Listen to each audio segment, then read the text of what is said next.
like Uber, but not anymore to call some driver, but Jets that live on giant palatial estates, they tell you you gotta live in a 45 square foot coffin apartment. They announced last week the new ones are 45. Here's Klaus Schwab saying Los Angeles will be private car free within 7 years. You go, well, they'll never do that. Oh, they'll cut your power off. They'll cut your oil off. And of course, they admit there's not enough power generation centers for even the cars they have that are electric, but that's okay. You need to think it's being replaced with something. That's how you sucker the public. Here he is.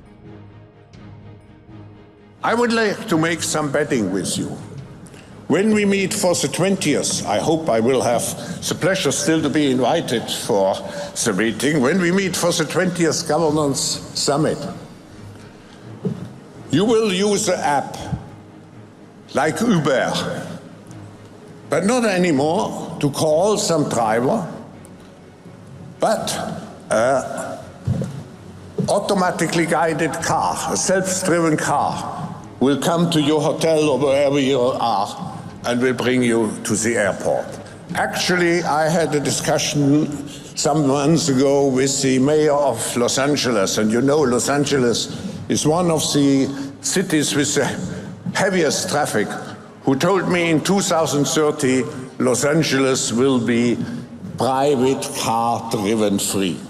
And this will allow to transform highways into parks and other public spheres. What's your sense of who's best placed at this time to lead the world into the fourth industrial revolution? Because you pretty much created this term. Well, Klaus Schwab says America won't be a superpower. There won't be any really nations anymore. It'll all be run by the stakeholders. That means the big, most powerful bankers, the biggest families. They're taking full control. But they've got to first have their politicians do terrible things and discredit themselves while they wage war with people opposing them, and then they destroy us all together. Here's Klaus Schwab. Who will really command the fourth industrial revolution and its technology like artificial intelligence? What's your sense of who's best placed at this time to lead the world into the fourth industrial revolution? Because you pretty much created this term. We're seeing the kind of technological strides that China has made with Huawei, with the 5G technology. Do you believe that this could potentially be China's time once again? We should make here again let's say a differentiation. On the one hand, we have state capitalism. On the other hand, we have shareholder or private capitalism. So it's a clash between two systems.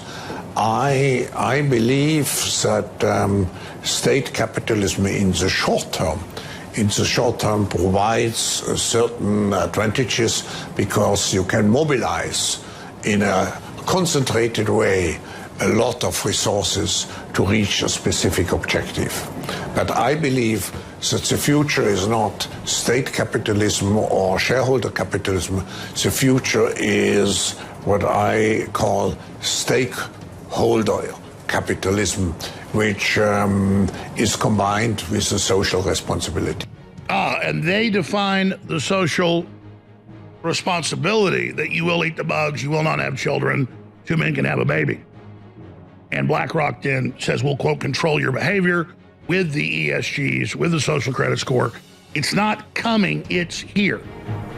It is, but that's why it's in 2035. That's why it's, you know, several years away. But here's the key. Has Congress voted on a car ban? In your opinion, how is the switch, the forced switch to electric going? It's going disastrously. First of all, on this strike, pending strike, you have 1 million workers making non-electric cars. With these electric car mandates, you're talking about 40%, 400,000 workers being displaced. There's also about 7.5 million jobs related to the auto industry that are going to be impacted. Joe Biden's EV mandates are a controlled demolition of the U.S. auto industry. There's no other way to put it, because China is the main beneficiary, and we're seeing a potential Chinese invasion of cars, EV cars coming as they master it. The transition is going horribly, but I think that's not the actual purpose of this Biden plan. The plan is to create vehicle rationing to force less people to drive, force us into mass transit, and restrict our freedom of movement. That's what's coming out of these climate plans. But Mark, that is politically out of the question. Any administration which imposes rationing on cars, limiting your ability to drive in these here United States, that's political suicide. It is, but that's why it's in 2035. That's why it's, you know, several years away. But here's the key. Has Congress voted on a car ban? No. Has even the California legislature voted? No. This is all being done bypassing democracy. In many ways, the same way the COVID restrictions. We didn't vote for church closures, school closures. Well, we didn't vote now for, food restrictions. We didn't vote for the gas-powered car ban. This is a corporate government collusion, mostly coming from ideology, coming from the United Nations, World Economic Forum, and they are forcing this upon us. Now, it's not affecting us immediately, but it's down the road, and the question is, are we going to allow it? It looks like this whole EV mandate thing is going to collapse when people realize that it is going to create car rationing. I mean, this is similar to East Germany. They had one government authorized car, the crappy East German Trabant. Fast forward, here in the United States, we're basically saying the government is saying you can only buy one car in the future, an EV, likely manufactured solely from China. This is our future if we allow it, Stuart, and it's going terrible.